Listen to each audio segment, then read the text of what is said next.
It's really a great pleasure to welcome Daryl A Bosco, who's a professor of neurology at UMass Chan Medical School, and she's also the vice chair of research there. I've known Daryl's name for years. When I was a postdoctoral fellow, I used to read her papers because she trained with one of the most prominent ALS neurologists in the field, Bob Brown. And Daryl spearheaded a lot of efforts trying to characterize the effects of mutant SOD1, which I think at the time was probably the only ALS causal gene that we knew of. So it's a real pleasure to have you and host you here. And Daryl is now here. She's been conducting her own independent research program at UMass for several years. She's going to tell us about the potential association between traumatic injury, I believe, and ALS. So very excited. Thank you, Daryl. Thank you so much, Evangelos, for that kind introduction. And thank you to all my colleagues at Northwestern and the Les Turner ALS Foundation for this invitation to discuss our work, where we're looking at the role of neuronal stress and brain trauma as potential factors underlying ALS pathogenesis. So I'm hoping I can figure out these controls. Okay, there's I'm gonna have to switch because I'm right-handed.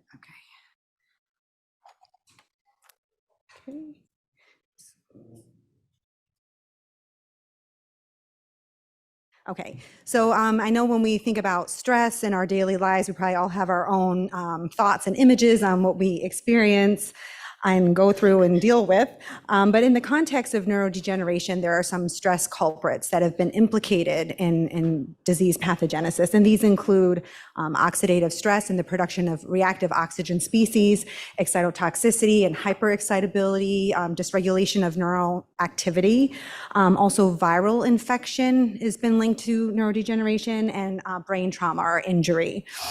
And so we've been looking at how this relationship between stress and how that can contribute to neurodegeneration. And we also know that expression of disease-linked genes can elevate stress within the central nervous system. And this can happen also by these disease-linked genes, whether it's due to mutation or some other reason that the protein's dysfunctional, can impair the way that neurons and the CNS can respond to and mitigate stress. And so we've been looking at this stress cycle in the context of amyotrophic lateral sclerosis, which is known as Lou Gehrig's disease in North America. And I'm sure that we're all aware that ALS involves degeneration of both upper and lower motor neurons, leading to paralysis and generally patients succumb to the disease within 3 to 5 years of onset.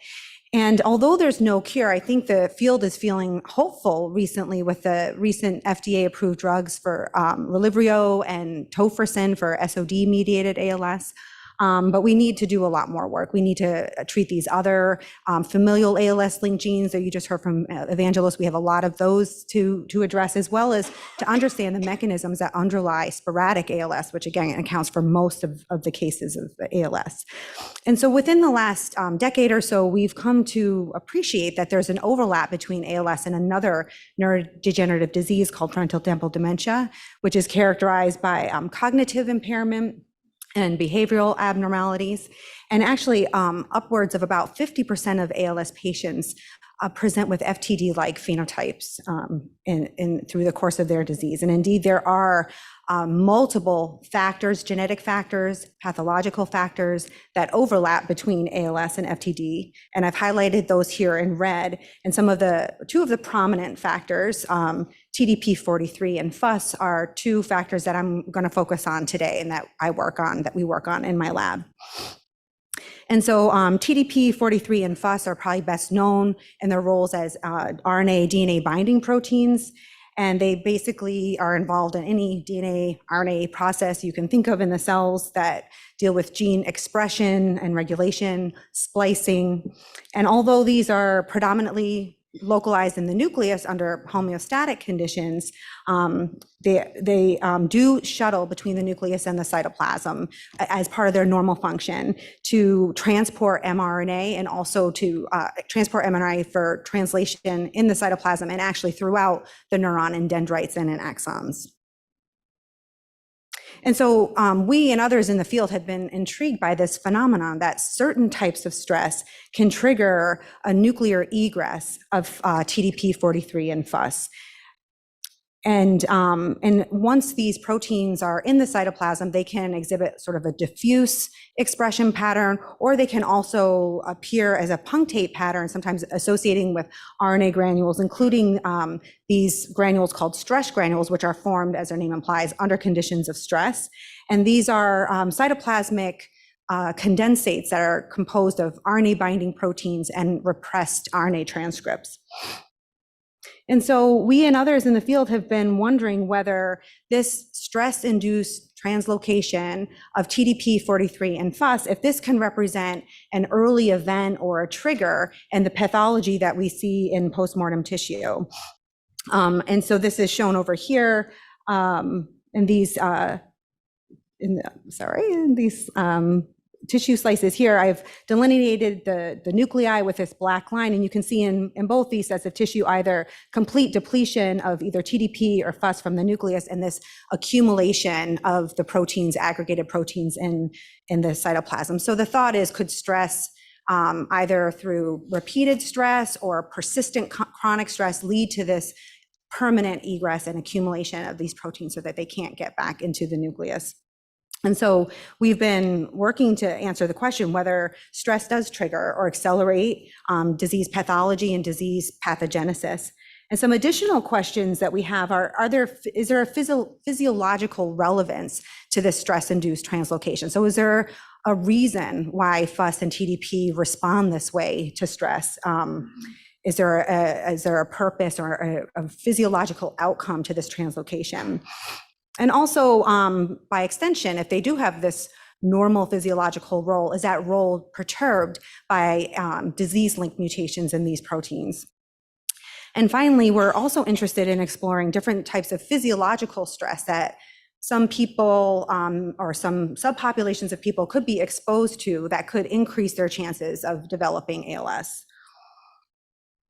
And so first I'll start off on our work that addresses whether there could be a physiological relevance of TDP and FUS with translocation, stress-induced translocation. And this work goes back 10 years now, where we were looking at FUS. This is just in immortalized cells, looking at FUS and its response to hyperosmotic stress. And this is induced by elevated levels of sorbitol. And what we found is that stress caused this hyperosmotic stress caused FUS translocation from the nucleus to the cytoplasm, where it incorporated into these stress granules, which you can see here that are stained with this this conventional stress granule marker here. And I just want to point out that this kind of phenotype was also observed by others for TDP-43. And so I'd like to emphasize that the way that TDP and FUS respond to stress is actually very similar. So the types of stress that trigger one to go into the cytoplasm is true for the other.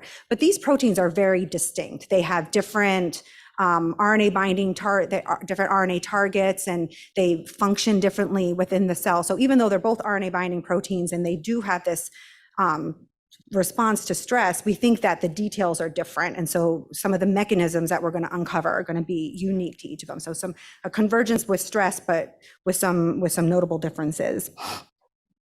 And so just as I said, not all types of stress lead to this nuclear egress of FUS and TDP. So we've also looked at sodium arsenite, hydrogen peroxide, ER stress with apsigargin, and heat shock. And these are all known to induce these beautiful stress granules in cells, yet FUS remains intact within the nucleus. And so we did look at whether FUS expression was required for stress granule formation under hyperosmotic stress, and it's not. But what we found is that when we knock down FUS, the cells are actually more susceptible to cytotoxic stress. And so in this graph here with SH-FUS, so this is knocking down FUS, we see that there's more cell death under conditions of hyperosmotic stress compared to the control, where we don't see that with other types of stress that do induce the stress granules. Sodium arsenite is a very harsh stressor, and that doesn't elicit the same response. So this made us think that that maybe FUS has a protective role under conditions of stress. So FUS expression, and we don't know what that role is, but somehow it's important in protecting the cell under conditions of stress. And so we wanted to think more about this, but more in the context of neurons. And so we moved more towards types of stress that are specific to neurons. And to this end, we've looked at glutamate, which is a very important excitatory neurotransmitter that's important for regular neuroplasticity, but elevated or excessive levels of glutamate cause excitotoxicity by causing an influx of calcium, which is very toxic to neurons. And so under excitotoxic levels of glutamate, we did see that FUS, and we did detect a nuclear egress of FUS. Again, we see the same thing with TDP43. It's just shown here for FUS. Where FUS is out in the soma, and that's quantified over here with the elevated cytoplasmic to nuclear ratio. And so in addition to just being out in the soma, we looked out in the dendrites, and we saw that there was elevated FUS expression in the dendrites as well. And we noticed that this expression pattern was very punctate, and it reminded us of RNA transport granules. And so we thought maybe FUS, when it's undergoing this nuclear egress into the cytoplasm and out into the dendrites, it's transporting RNAs. And in fact, as I said before, we know that FUS, which is shown here, and TDP43 do play this role in transporting RNA from the nucleus throughout the neuron. And so we took a candidate approach, and we were thinking which RNAs are bound by FUS and that may also play a role in glutamatergic signaling. And we focused on GRIA2, which is a transcript that encodes a subunit of the AMPA receptor. And GRIA2 encodes a type of subunit that's actually impermeable to calcium. So when this subunit gets incorporated into AMPA receptors, it sort of modulates whether there's calcium influx and the calcium permeability. And we looked at these transcript levels with fish. This is in primary neurons. And you can see that in the untreated, over here in the untreated, we're looking at the GRIA2 transcripts. They increase in response to glutamate, both in the soma and out in the dendrite. But this is dependent on FUS expression. So when we knock down FUS, this effect goes away. And we did this with 2 different shRNAs against FUS. And that's also quantified over here. So this tells us that there are specific transcripts and their presence outside the nucleus under conditions of stress can be modulated by FUS and probably TDP43. And so this was a candidate approach. And what we really want to know are all of the RNAs that are bound by FUS and TDP43 under various conditions of stress. And so what we're trying to do now is a new approach called TRIBE, which is called, refers to targets of RNA binding proteins identified by editing. And this approach takes advantage of this RNA editing enzyme called ADAR, which is an adenosine deaminase. It catalyzes A to I edits in RNA. And these A to I edits are read as G when you do RNA sequencing. And so the idea is that we can fuse our favorite RNA binding protein to the catalytic domain of ADAR.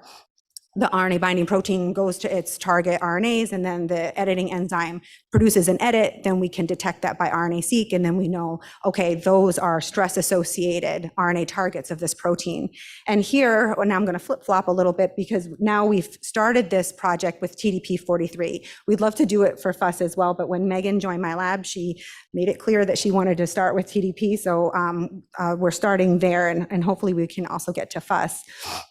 And so with this experiment, we have the negative control, which is just the catalytic domain by itself. And we would subtract any edits from expression of this domain on its own. And so what we started to do is we're doing all of this in human neurons using the CULF 2.1 line. So this is a parental line that's been developed through the INDIE project, which is a collaboration between Jackson Laboratories and NIH. So I've been working a lot with Bill Scarnes and Michael Ward. And these lines are now established and distributed for a nominal fee throughout the ALS and neurodegenerative disease community. And so using this parental line, we are now inducing expression of neurons through induction of neurogenin transcription factor with doxycycline. And what we plan to do is transduce these cells with a TRIBE TDP43 construct. And at the same time, we can apply stress And then the RNA sequencing will identify stress, hopefully identify stress-associated transcripts. And once we have these transcripts, we really want to know what is the fate of those transcripts. Are they actually, do they undergo translation? Are they repressed, degraded? And we also want to look at these as candidates for dysregulated genes in ALS and ALS FTD human samples, because these could represent therapeutic targets for these disorders. So we've just done a quick proof of concept quality control, looking at just expressing this construct. This is just in immortalized cell lines. And this is the top panel is the tribe TDP43 construct under baseline conditions and then exposed to sorbitol. And what we found is that under the baseline conditions, TDP is localized to the nucleus as we expect, but with stress, it can translocate from the nucleus to the cytoplasm. And these are the percentages of cells that look like this robust translocation. So we see more of those in the stress condition. And so this tells us that this RNA editing tag does not interfere with the normal localization of TDP, either under stress or under homeostatic conditions. And so we wanted to also think more about the types of stress conditions that we're looking at. So before our prior work, we really focused on sorbitol and glutamate, but these are very acute stressors. So what happens there's nuclear egress of FUS and TDP within minutes. And also, which would really preclude if we wanted to look at any gene expression changes, because that's very, very fast. And the other thing is glutamate is really highly toxic. So because of that influx of calcium, the cells are all dead. So I mean, we really only have like a brief period of time where we can look at the effects of translocation. So we started looking at other stressors, and we've settled on two that we're focusing on now. This is proteasomal inhibition with MG132, and we think this can be relevant to neurodegeneration because this is we know that inhibition of the quality control pathways are reduced as a function of aging and neurodegeneration.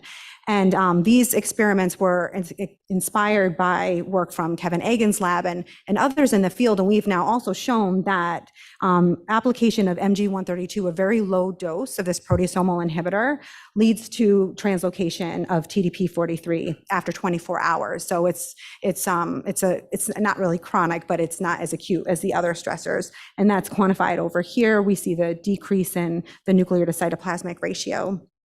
Another stressor that we're interested, and then this is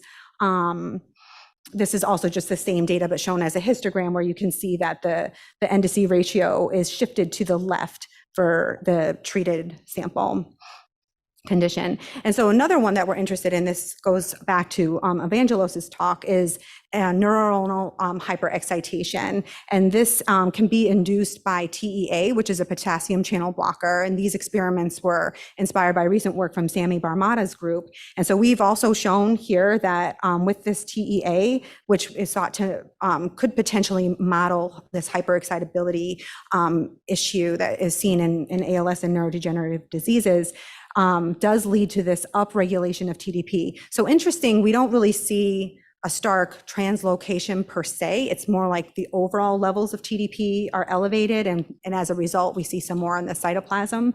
But we think that this is also, and this is after 48 hours. So we think that this is a stressor that could be interesting to study more, like the role of TDP in response to stress.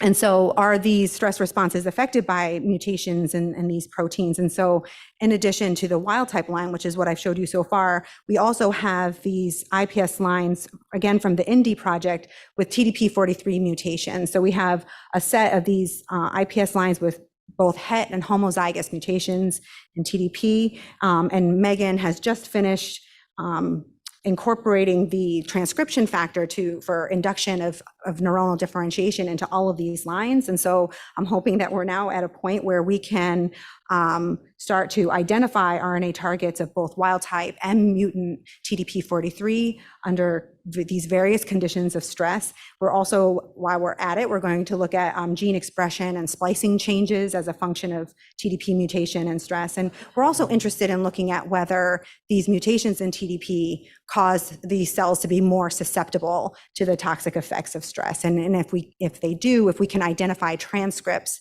whose expression might underlie, or misprocessing could underlie, that type of phenotype.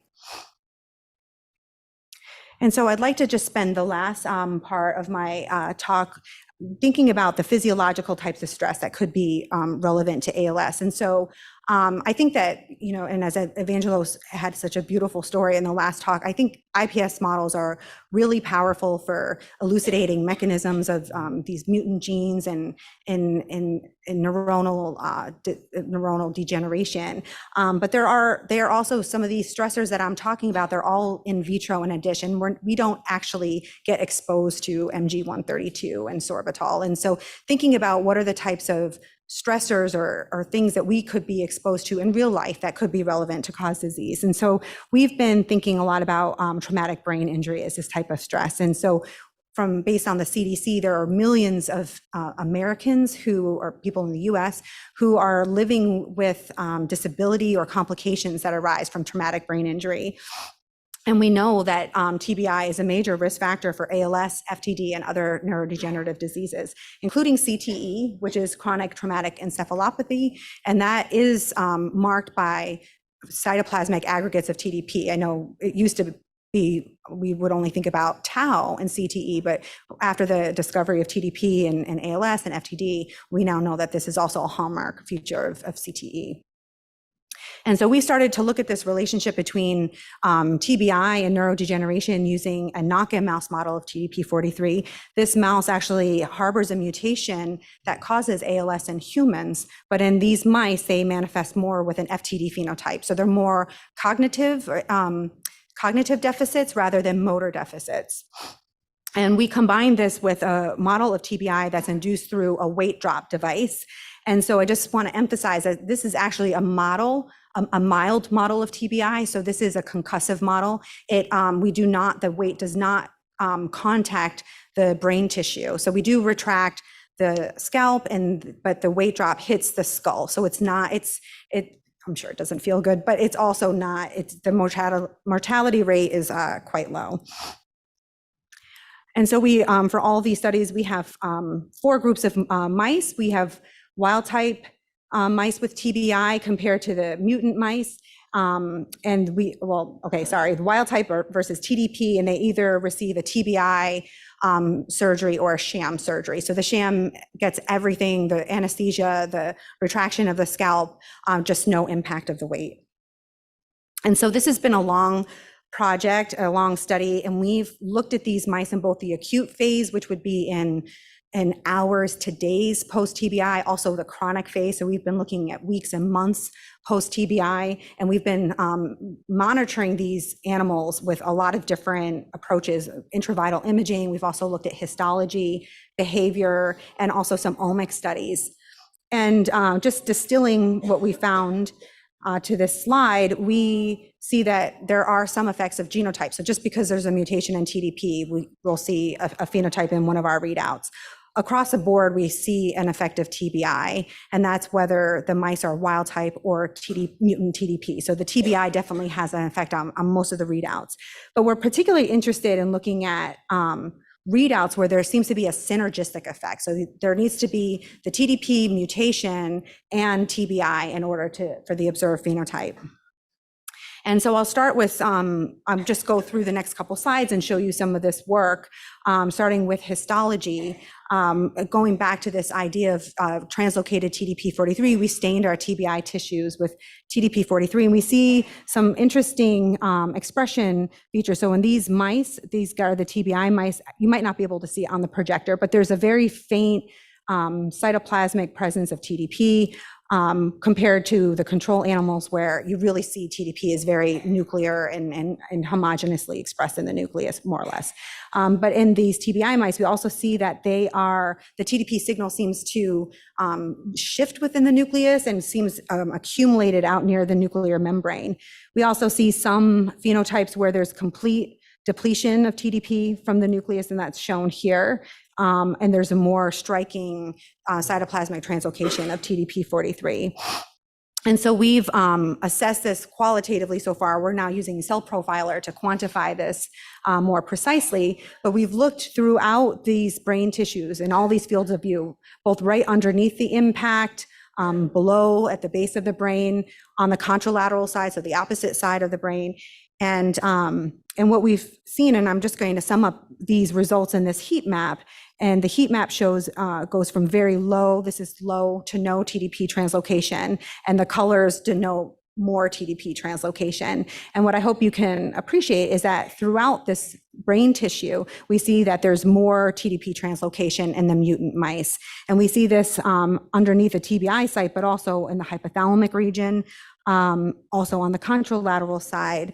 And we do also detect this in the frontal and motor cortex area of the mice. So this model affects, this TBI model affects really the entire brain, throughout the brain, I would say. And from these data, this phenomenon, this responsiveness of TDP to stress seems to be elevated in the mutant TDP mice. So they're more likely to have this response of translocating from the nucleus to the cytoplasm.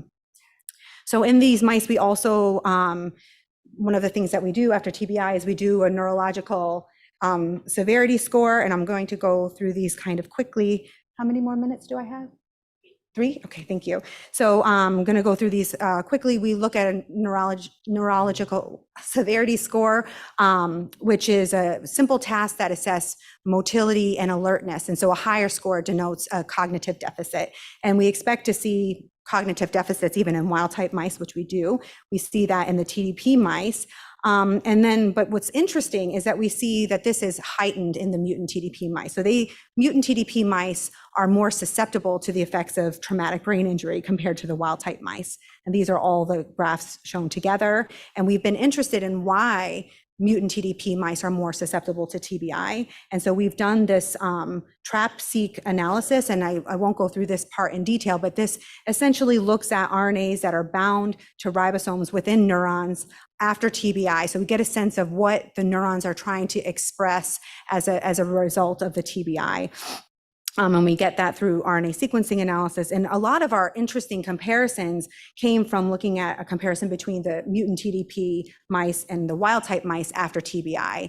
And so again, this goes back to that synergistic effect where we needed both TBI and mutant TDP to see some of these gene expression changes. And the gene expression changes really localize to mitochondria. So these are mitochondrial related genes, and also genes that are involved in neuroinflammation, which is probably not super surprising for TBI because it's known that mitochondria are implicated in TBI through the calcium influx and mitochondrial swelling that occurs after TBI. But what was also interesting is that there's a connection also between mutant TDP43 and mitochondria. And it's been shown that mutant TDP, mutant more so than wild type, incorporates into mitochondria and causes mitochondrial dysfunction that causes this release of nucleic acid that can then trigger neuroinflammation pathways, including like the C-gasting. So these are innate immune pathways that sense double-stranded RNA and DNA, usually if it's through a viral infection,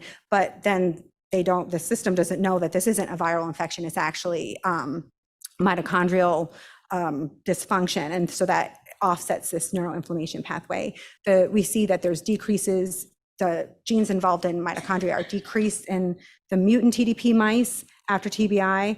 I'm just going to show that we have recapitulated the effect of mutant TDP is more localized into the mitochondria. There was another paper, we've now reproduced that. And we've also looked we're now also looking at these neuroinflammation genes. And we see that these are also dysregulated in the trap-seq. And the red font denotes that these are nucleic acid sensing. And so we're now looking at validating these results and also doing additional omics because the trap-seq was all neuron specific, but we really want to also look at immune cells. And just in my last slide, I'll say in terms of immune cells, we're also using the iPS cells to differentiate these into the immune cells of the central nervous system, and that's microglia. And we have some work on that in in the context of another ALS gene called profilin, but using those same iPS cells that I showed on a previous slide, we're now also differentiating our iPS cells into our TDP43 iPS cells into microglia. And so just to summarize, we think that TDP and FUS play physiological roles in cellular stress. My guess is that these are somewhat distinct roles, and that these roles are unclear, but we're hoping that the studies like TRIBE can provide some clues if we know which RNAs are being processed during stress. And we do think that the mutations in FUS and TDP will affect this role, and we've shown this also just in the context of the TBI model. And I'd like to thank my team in my lab. We have TBI team and IPS team. There's also a lot of crossover between them.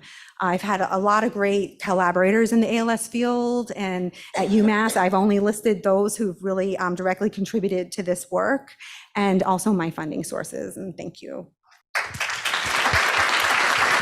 Thank you so much. So we have time for five minutes for questions.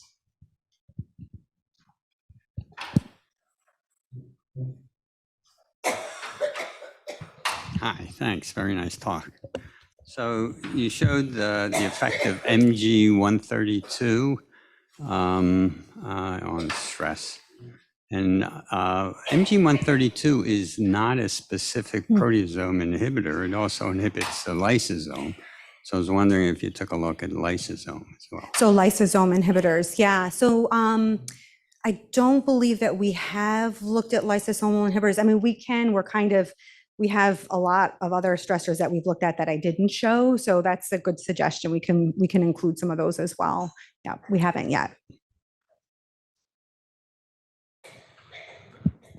I'm going to take a little bit of issue with the way you create your traumatic brain injuries. Mm-hmm. And I'll put out another hypothesis. Okay. And that is, it doesn't have to be hits to the head. Mm-hmm. Mm-hmm. All right. We do know that patients, well, that there's an excess amount of ALS in military personnel. Right. Right. And they pretty well protected in the head, and some of them aren't even on the front lines necessarily. And if you recall, there was an article in the New York Times just yesterday. Yes, I saw that. Talked about shockwaves. Yes. If you think about us as nothing but a big bottle of water, you take a hit in the abdomen, chest wall, whatever, you're going to transmit those pressure waves up to the brain. Yeah. And so a lot of this came out of the NFL, and gee, these people are getting brain injuries, but they get a lot of body hits too. And again, these folks are wearing helmets, and they don't have to be, hits to the head in the defensive backs. This could be linemen. And so we're seeing more of that. So I think we need to broaden our sense of what's causing brain injury. Yeah. And I think it has much more to do with just general body hits. Yeah. And certainly your data supports that, because it's not the area underneath the weight, it's the brain in general. The other thing that hasn't been looked at, and I would, is possible, in ALS, we have a lot of spinal neurons. Some of these people start with lower motor neuron kinds of problems. And so I think that's another place to look after somebody's had your stress. And I really appreciate those points very much. Thank you. I think you're absolutely right. And we do need to think more about that. Thank you. I was just thinking a little bit of, you were talking about a lot of stressors that you use. One of them was glutamate. And glutamate is often associated as oxidative stress, as also also triggers inflammatory responses. And there is some studies namely in SOD models, that show that glutamate is also associated with a glutamate cysteine antiporter that is used for the synthesis of cysteine, that is then often connected with a lot of antioxidative stress enzymes, namely GPS4. My question is this: did you look at any of these things about the oxidative stress, the effect that could be some of these enzymes,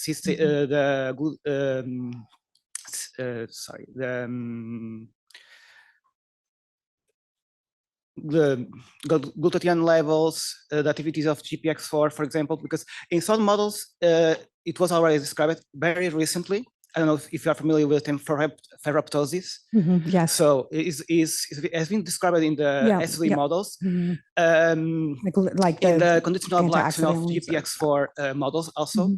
That also fomenting this development. So what I have the question is, because in first in TDP-43 is not very described, or there is not any reports of these studies.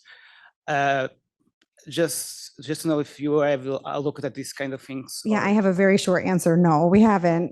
So we haven't looked at, we really haven't looked a lot more at the oxidative stress and the glutamate, because they are just so kind of non-specific and very toxic. And so we haven't looked at really the mechanisms of what's going on in those models at all. So, yeah, if it helps you, usually what people use is to cause this depletion is, for example, you use, for example, eristin to inhibit the glutamine cysteine antiporter, or RSL3 to have a conditional inhibition of GPX4, just to know if there is any kind of things in this kind of systems. Thank you. No problem. Thanks. Cheers. Daryl, great presentation. I was going to ask you whether you see evidence for TDP-43 dependent missplicing in any of these in vitro model systems. Yeah.